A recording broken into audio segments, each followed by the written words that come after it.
abve kuna Mwari.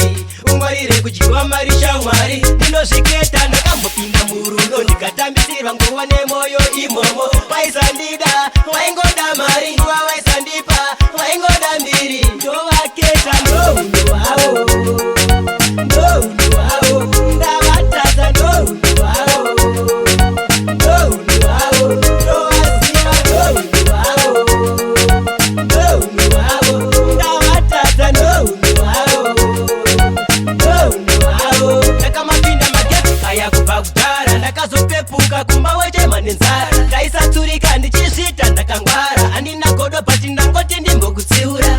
Akuruma nzeve ndiye anobuda, saka dai uri mumwe vaterera.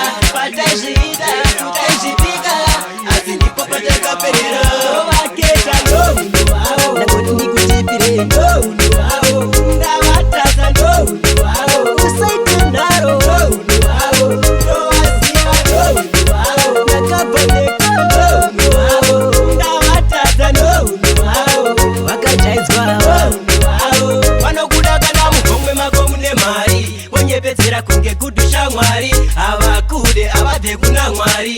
Ungwarire kudyiwa mari shamwari. Ndinozviketa ndakambopinda murudo ndikatambisirwa nguva nemoyo imomo. Waisandida